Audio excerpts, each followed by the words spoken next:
Okay, guys, I just ended on Matthew chapter 10, verse 20, and I'm fixing to start Matthew chapter 10, verse 21. That's my second time trying to say that. Here we go. A brother will betray his brother to death. A father will betray his own child, and children will rebel against their parents and cause them to be killed. And all nations will hate you because you are my followers, but everyone who endures to the end will be saved.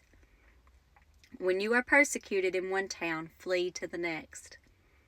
I tell you the truth, the Son of Man will return before you have reached all the towns of Israel. Students are not greater than their teacher, and slaves are not greater than their master. Students are to be like their teacher, and slaves are to be like their master. And since I, the master of the household, have been called the prince of demons, the members of my household will be called by even worse names. Jesus is the prince of demons, my goodness. But don't be afraid of those who threaten you, for the time is coming when everything that is covered will be revealed, and all that is in secret will be known to all. What I tell you now in the darkness, shout abroad when daybreak comes. What I whisper in your ear, shout from the housetops for all to hear. Don't be afraid of those who want to kill your body. They cannot touch your soul. Fear only God, who can destroy both soul and body in hell. What is the price of 2 sparrows, 1 copper coin? But not a single sparrow can fall to the ground without the Father knowing it. And the very hairs on your head. Got a lot. And He knows every one of them. The very hairs on your head are all numbered. So don't be afraid. You are more valuable to God than a whole flock of sparrows. Every hair on my head is numbered. He knows everything. He knows it all. He created it. Everyone who acknowledges me publicly here on earth, I will also acknowledge before my Father in heaven. But everyone who denies me here on earth, I will also deny before my Father in heaven. Don't imagine that I came to bring peace to earth. I came not to bring peace, but a sword. I have come to set a man against his father, a daughter against her mother, and a daughter-in-law against her mother-in-law. Your enemies will be right in your own household. If you love your father or mother more than you love me, you are not worthy of being mine. Or if you love your son or daughter more than me, you are not worthy of being mine. If you refuse to take up your cross and follow me, you are not worthy of being mine. If you cling to your life, you will lose it. But if you give up your life for me, you will find it. My eyes, I feel like I need light. Okay. Anyone who receives you receives me, and anyone who receives me receives the Father who sent me. If you receive a prophet as one who speaks for God, you will be given the same reward as a prophet. And if you receive I'm struggling. And if you receive righteous people because of their righteousness, you will be given a reward like theirs. And if you give even a cup of cold water to one of the least of my followers, you will surely be rewarded. Goodness. Okay, Jesus and John the Baptist.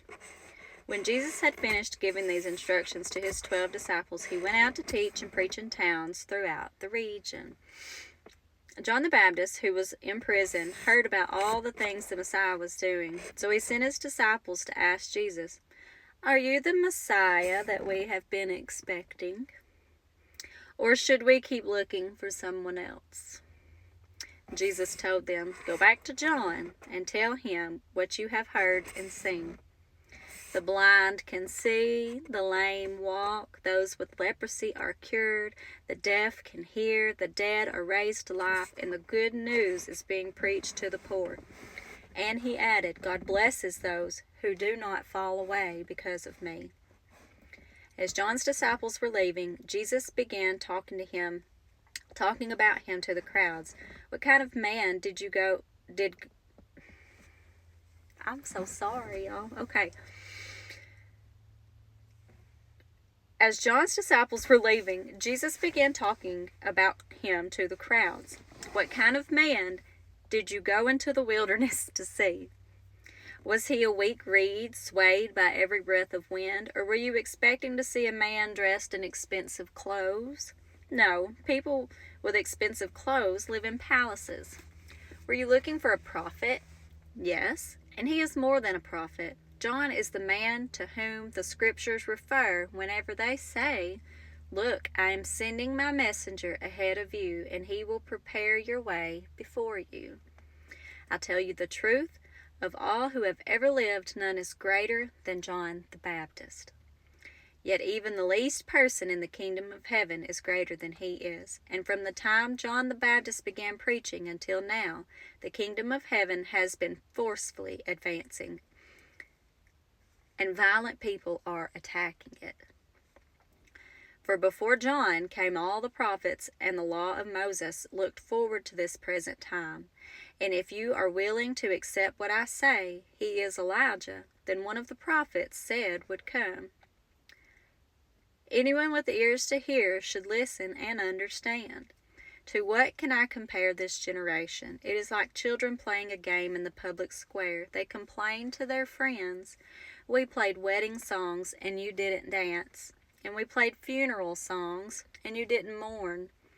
For John didn't spend his time eating and drinking, and you say he's possessed by a demon. The Son of Man, on the other hand, feasts and drinks, and you say he's a glutton and a drunkard and a friend of tax collectors and other sinners. But wisdom is shown to be right by its results." Judgment for unbelievers. Then Jesus began to denounce the towns where he had done so many of his miracles because they hadn't repented of their sins and turned to God. "What sorrow awaits you, Chorazin and Bethsaida! For if the miracles I did in you had been done in wicked Tyre and Sidon, their people would have repented of their sins long ago, clothing themselves in burlap and throwing ashes on their heads to show their remorse. I tell you, Tyre and Sidon will be better off on Judgment Day than you. And you people of Capernaum, will you be honored in heaven? No, you will go down to the place of the dead. For if the miracles I did in you had been done in wicked Sodom, it would still be here today. I tell you, even Sodom will be better off on Judgment Day than you." Jesus' prayer of thanksgiving.